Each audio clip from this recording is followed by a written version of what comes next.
Ladies and gentlemen, you're listening to Just Women Talking Shit with your host, Jacquelynn Cotton.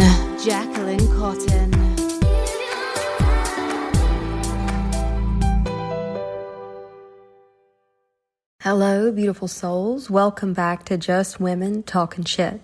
If you've been here since the beginning, seriously, thank you. I cannot tell you how much it means to me that you keep on coming back and that you share these episodes with friends, with family, or even if you just keep them to yourself. You're listening, and I gotta say thank you from one homegirl to another. If you're new, welcome. Around here, I feel like we keep it real and we talk about, the stuff that most people avoid, and my goal is to help us all just grow through this mess together. Not just go through it, but grow through this mess because, well, life be crazy, is it not? Today, we are talking about something that I know that a lot of us have been feeling lately. And it's like this sense of, I don't even know if I know who I am anymore. Whether, it's motherhood, work, heartbreak, healing, or just, I don't know, the noise of being a woman or being human, right? In this world where I feel like it's really fucking easy to lose track of who you are underneath it all. So this episode is really about reclaiming you, the version of you who existed before the world told you who you were supposed to be. And my hope for you is that by the end of this episode, you'll have 3 really doable steps to start finding that person again. Now, I say all this as I see pictures appear on my television. I've got Amazon pictures that play across the Fire Stick screensaver. And I see all of our kids, and I feel like having kids is such a good example of, one, losing yourself, and the identities that come with being a parent. Like, it's so easy for kids to not even know that you are a person outside of being mom or dad. Like, it probably blows our kids' minds when they find out that, we have interests, we have feelings, we don't want to just clean up after you all the fucking time. We have things we want to do. We want to be respected. We want to feel pursued. We want to, still chip away at those dreams that we had when we were little so we can be what we wanted to be when we grow up, right? But it's very interesting if you are a parent because you are helping people become who they're meant to be. And all of a sudden you are in a way reparenting yourself. Everything that you didn't like in childhood, hopefully you're trying to correct that in their lives by helping them discover who they are and removing the shame or stigmas that might be socially impressed upon them because there's such a pressure to fit in, to be like everybody else, to keep up with the Joneses, right? So, I'm excited. I'm excited about this episode, and I hope that you find such great value in it. And if you do, be sure to share it with someone that you care about so that she or he, and if you are really listening, my stepson, you know who you are. Tell me that you heard this shout out because I'm not completely convinced that you listen to this all the time. But that would blow my mind if you really do. Apparently, one of our kids listens to my podcast, and I just never saw it coming, especially him being a boy. But anywho, now that I've talked about that too much and made this a little awkward, let's jump right in. I want to think back to in my 20s, especially late 20s, and I'm now mid-30s. I'm 36, which is wild, close to 40, right? The older you get, I think the less of a fuck you give, but the older you get, the more you learn yourself and you become yourself and you personally evolve, right? But I remember a few years ago, I hit a point where I did not recognize myself. And this happened again, earlier this year. I had a complete fucking meltdown, which is why these episodes kind of came to a halt. I had gotten in a car accident. I never went to the doctor for my foot. I'm pretty sure it was almost broken though, but we're just going to go with it was fractured. It was sprained beyond life imaginable. as far as I was concerned. My foot still hurts, and this happened in June, and it is now November, just to put things into perspective. But I had lost myself, and I had started drinking, and I had started disconnecting with my husband, and my husband was disconnecting with me. He was drinking more, and we were just kind of going in this volatile cycle of we both needed help, and we were both screaming, but we couldn't hear the other person because we both were crying for help, right? Now, I say that not saying that he was like being a bad dad or being a bad partner. I think I just have the tendency to push a person away. And so he was coping the best he could. Hopefully that makes sense. However, I was showing up, is what I realized. I was showing up for everyone else. I was pouring myself into my clients, still pouring myself into my family, going and traveling and seeing clients, meeting them in person, trying to get more involved in like our little community around here, taking the kids to the pool, trying to really get out of my comfort zone by talking to people. But I couldn't remember like when was the last time that I'd shown up for me. Ever since my mental health had spiraled, I was going from making like what I would consider good money, especially living in the South, growing up on food stamps, not having two fucking nickels to rub together, right? To going back to, I felt like my career in coaching was taking off, and I was excited about it, but it all really backfired on me. I had 3 situations, 3 clients who became a pain in my ass, who wanted refunds and weren't entitled refunds, because when you work with a coach or you work with a service where their time is invested or the money is used for the experience, and you do like pay it later options. So for instance, one that you might be familiar with is like a firm, or I'm trying to think of another one. Klarna is another one, Afterpay. But I had started making really good money because I was offering these ways for people to work with me. I could get paid up front. They would make small monthly payments, and it was their understanding that the money they invested was to another company. They owed them that money. My mental health spiraled real quickly when I started getting a couple of people who wanted to file disputes with my merchant, saying that they were owed money, and legally, rightfully, and integrity-wise, in my opinion, they were not owed anything. They were disgruntled people who don't put in the work, who honestly were just living in such scarcity that they were wanting to get this money back, and it's just, that's not the way it works. So it did something to me. I felt like I was hurt, because the people that went and did these things and wanted to, ask for the money back, I'd known for quite some time. I'd done numerous favors for, had been in my programs, had attended things, I had gifted and sent them gifts, had people deliver coffee to them to their house, birthday gifts. Like, when I say I went above and beyond, it still hurts my feelings that it happened. And I realized after a lot of reflection, because I was real quick to back off coaching and say, I'll finish with the clients I have, but maybe this just isn't for me, because I felt like I'd failed. Like, why else would these people do this if I wasn't a terrible person? All of my old programming started to fucking kick back in. And so I pulled back, and my mental health was shit. I was just overserving, being underserved myself, and I didn't know what to do. I was just spiraling. Shortly into the year, after having so many issues with my personality, I was staying depressed.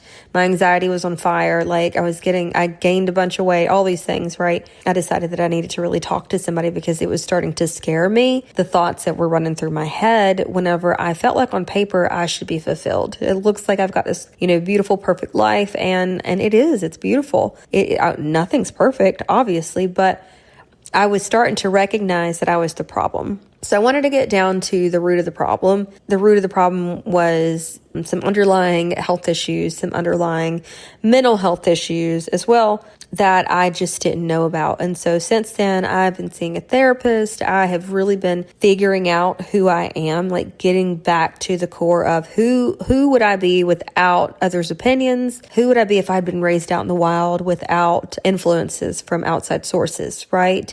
Long story short, I'm bipolar.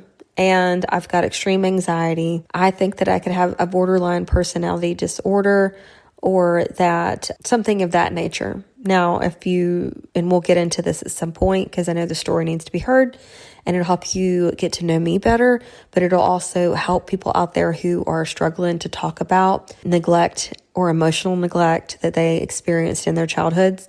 I know that it'll help us all start to heal as adults from these things that were, bestowed upon us and our nervous systems in a sense. So that's coming later. But doing all this inner work has gotten me to the spot where I can now reflect back and really do know that I was showing up for everybody else. I was showing up for my clients. I was showing up for my family, for my community. But when was the last time that I'd really shown up for me, right? So I remember several mornings just sitting in my car. It got to where I would just sit in my car after dropping the kids off, holding my coffee in silence. And I would just sit there, have a million thoughts racing through my head, thinking about how death seemed more inviting than living. And that was just nonsense to me because I have so much to live for. I got my rainbow baby.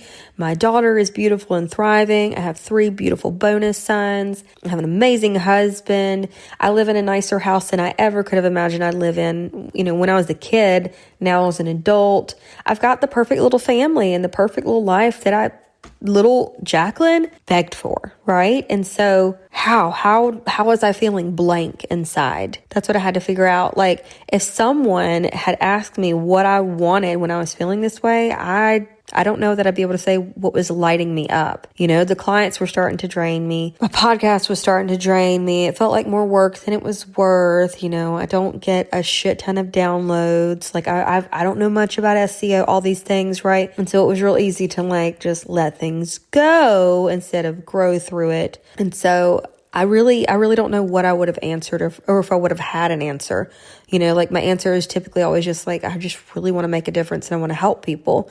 But, that scared me, to be honest, because I realized that no one was coming back to hand me my identity, right? Getting married, being a mom, being a podcast host, leading retreats, doing all these things, they're great, but if you are lacking personal identity and trying to create it through creating other experiences and illusions like busyness versus feeling good in your own body and being able to sit with your own stillness in the company of yourself and know that even if a flock of yappy bitches walks by or even if the mean mom group talks about you, that has nothing to do with you. Being able to tap into that level of security within yourself and your identity, it takes a lot of work. It takes a lot of questions. It takes a lot of just yucky stuff, yucky questions, whether it be writing or, going and beating the shit out of a pillow or screaming into a pillow or signing up for one of my Women Who Wonder experiences and getting out of your comfort zone, traveling to a new city,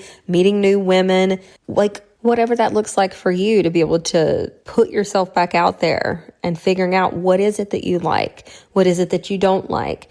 What are your non-negotiables? What are your boundaries? What are the things you want to accomplish in this lifetime? How do you want to make people feel, after you have gone on to whatever comes after life? All these things are your identity. So I want you to think about identity versus roles. Your roles are not your identity. Your labels are not your identity. Whatever it is you call yourself, mom, wife, host, business owner, that's not your identity, right? So I found myself just really wanting to feel like myself again. I wanted to reclaim her piece by piece, I might have said it earlier, but who would I have been without others' opinions? Who would I have been if I was raised in the wild? Who would I have been without other people's influences? Without society, making me feel shame? Really being able to fall in love with myself whole, fully, truthfully, without beating myself up all the time. Like, who would she be? I'm just curious. And it kind of, for me at least, it helped me start reclaiming myself. So I have 3 steps for you. 3 steps for you to really be able to reclaim you, or get back in touch with you, get back in touch with, the woman you've been wanting to become, right? Whether that be the woman you were, the woman you are, or the woman you want to be.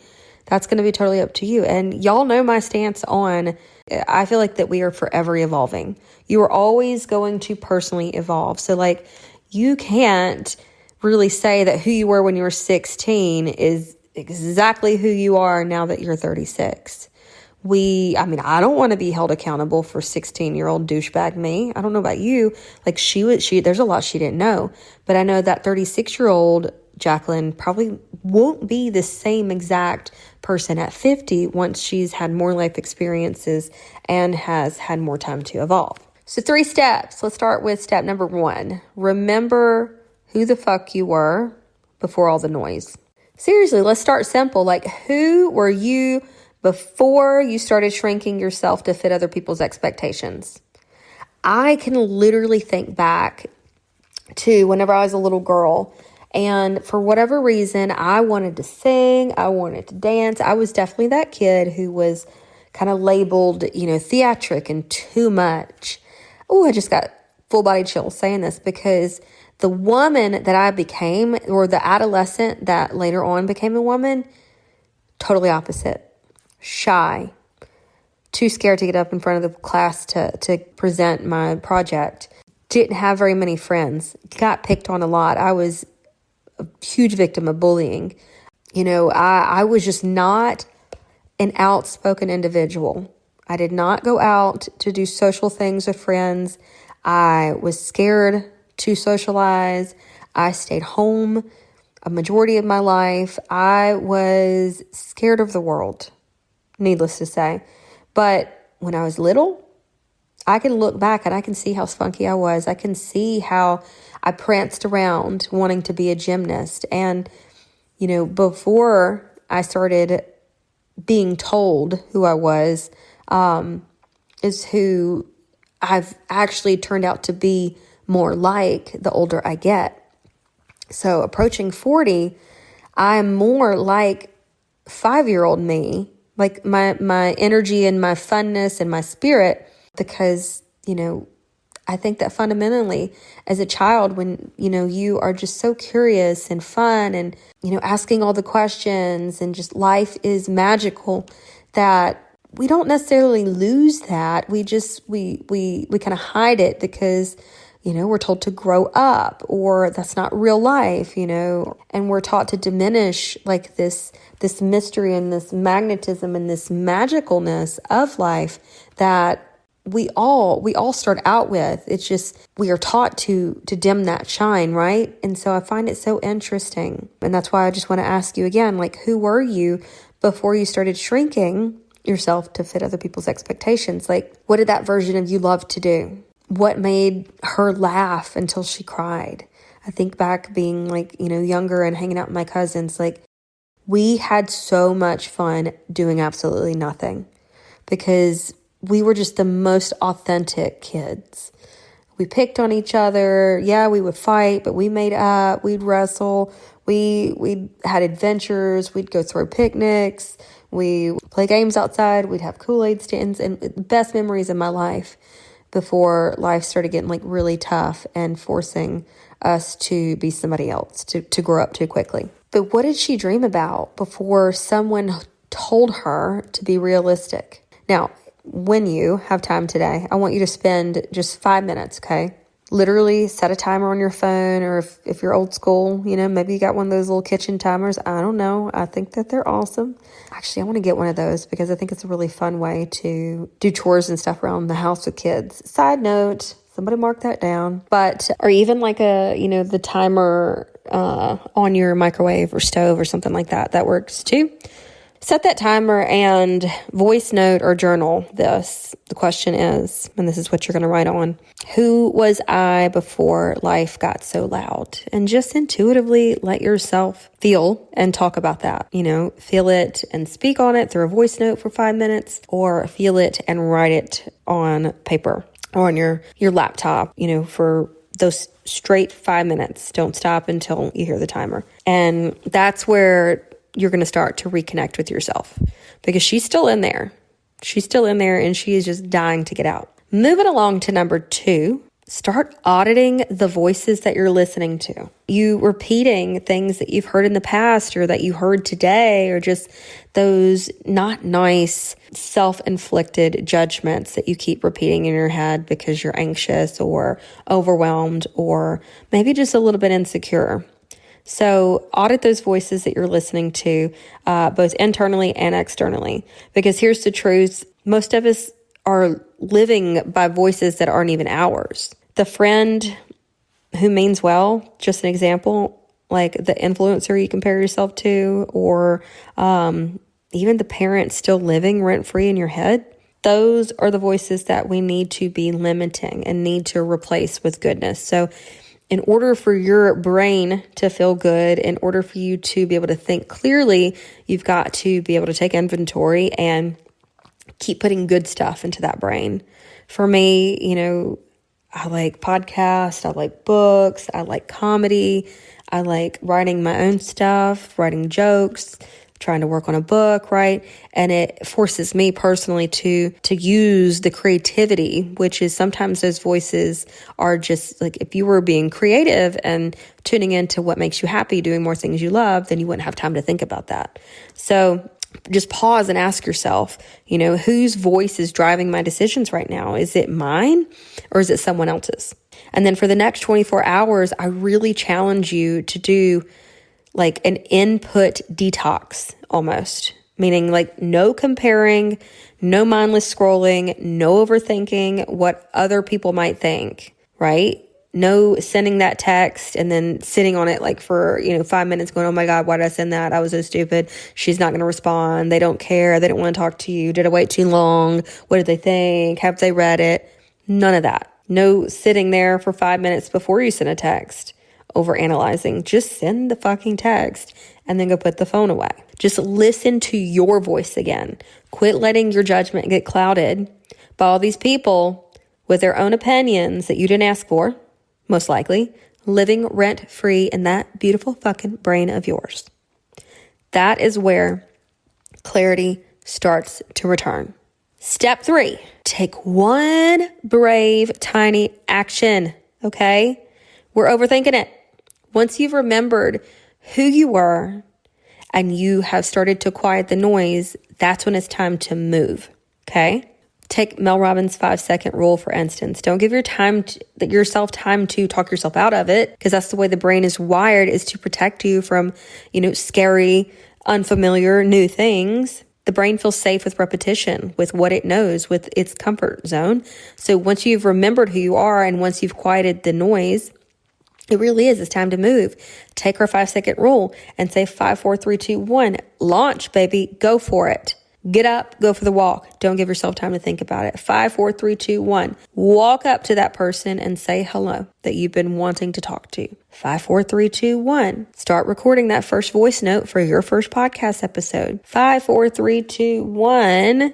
Hit post. Don't think twice about it. And just know, it's going to reach the right people. So send the email. It doesn't have to be some big, massive leap, right? Like it can be one brave, tiny action that reminds you who the hell you are.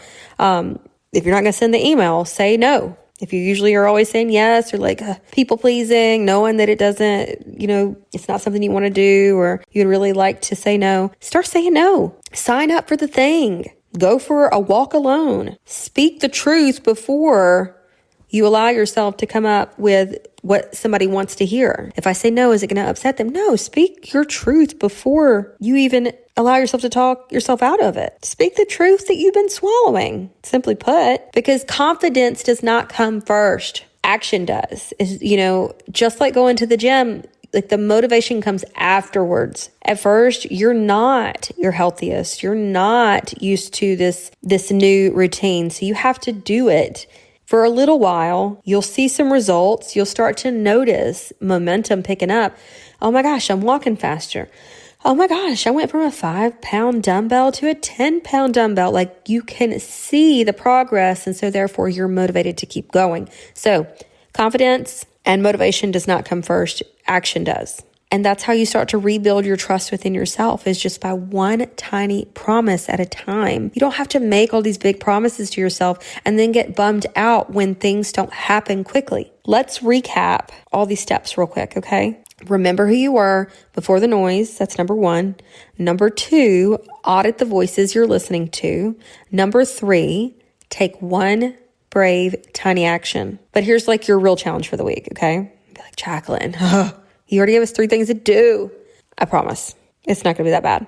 I want you to do one thing that reminds you of who you are, okay? This doesn't have to cost money. For some of us, it might be. I haven't gotten my nails done in like a year and a half. Mama, if you got the money and you got your bills paid and you feel good about it, go treat yourself, okay?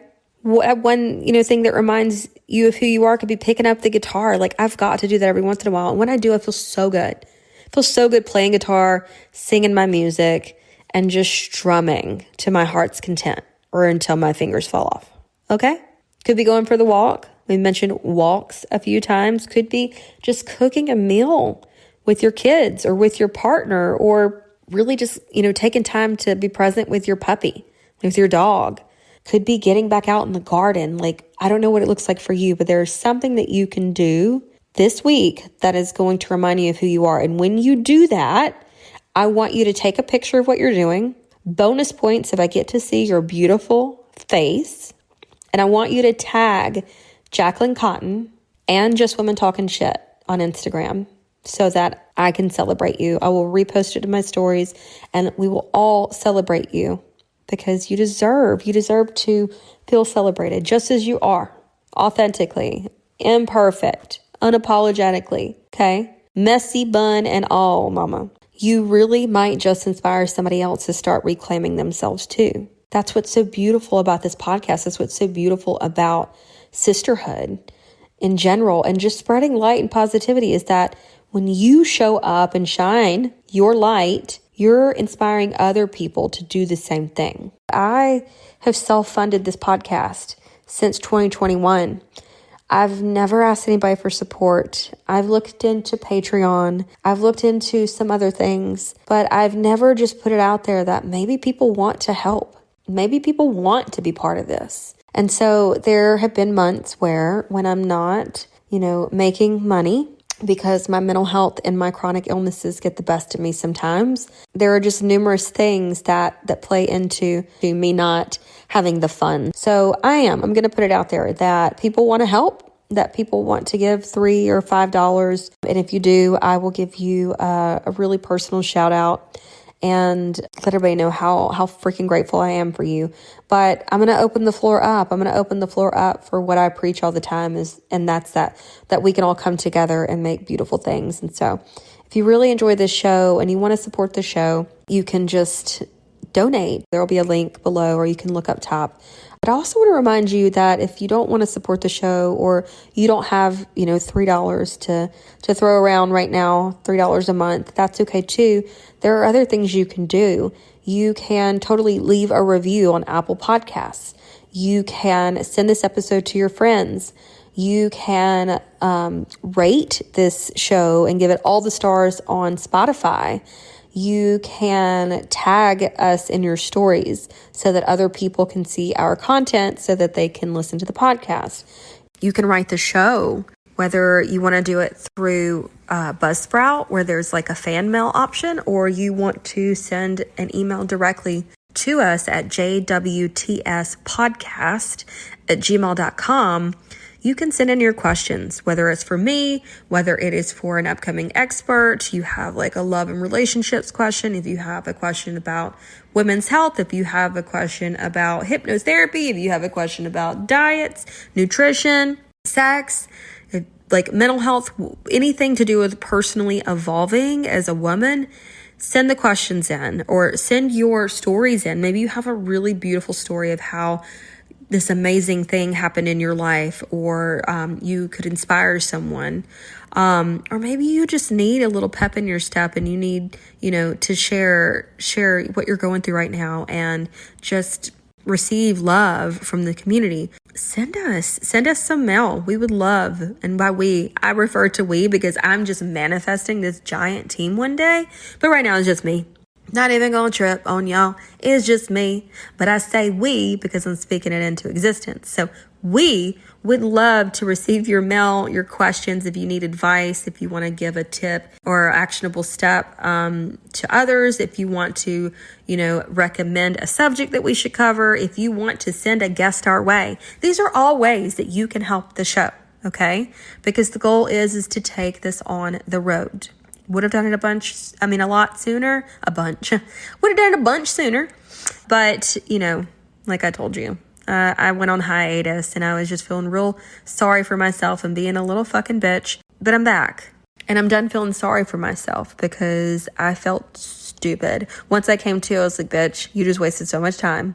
I'm glad you felt like you got a good break, but we're not going to just self-retreat like we've always done when we know that's not working, right? So the podcast started as me, just trying to get a sense of my own life, but it's really turned into this whole community of women who show up, share the hard stuff, and grow anyway. And if this episode spoke to you, I ask that, you share it with a friend, someone who might need that reminder today. And if you crave a deeper connection and transformation, I really incentivize you to check out the Weird Women Who Wander experience, which is going to be down in the show notes. It's my annual self-discovery and sisterhood retreat where we take these conversations offline and do the real work together in person. So you can find all those details in the show notes. And until next time, my kids are about to walk in, so we gotta cut this short.